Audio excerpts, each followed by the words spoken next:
राजस्व विभाग रे आधुनिकीकरण उपरे दिया जाउछि गुरुत्व। विभागीय काम को त्वरान्वित करबाको आरआईओ अमीन को दियाजिब लैपटॉप। धान किणा, इनपुट सब्सिडी प्रदान और राजस्व विभाग विभिन्न सेवार अग्रगति नहीं संबलपुर जिलापाल सम्मेलन कक्ष रे समीक्षा करिसेंती राजस्व मंत्री सुरेश पुजारी। चाषी माने केमिति सुरुखुरुरे धान बिक्री करि परिबे ता उपरे गुरुत्व दैछंती।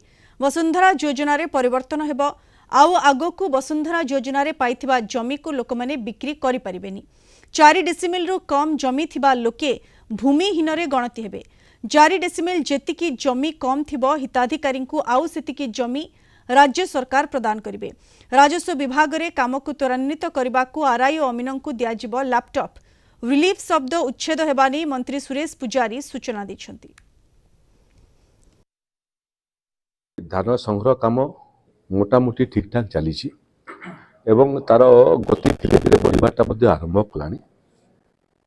चाषी मानू स्थायी सुविधा देवाई आरएमसी पाखरे सोनपुर जिले में पैसा अच्छी। राज्य सरकार पर्याप्त पैसा देइछंती।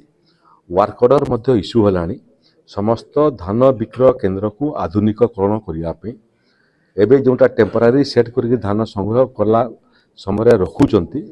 स्थायी गोडाउन निर्माण करवा, चाषी मानक पई बसिबार पई व्यवस्था करवा, शौच करने पीवा पानी पई व्यवस्था करवा एवं चलित सीजन रे मध्य मु प्रस्ताव देइछि कि जो माने धान बिकिया पई आउचंती बहुत समय आखपाखरे कौनसी होटेल नथिबा कारण खाइबा पई मध्य पाउनांती। ठीक समय स्वच्छ निर्मल पीवा पानी व्यवस्था कराइछि।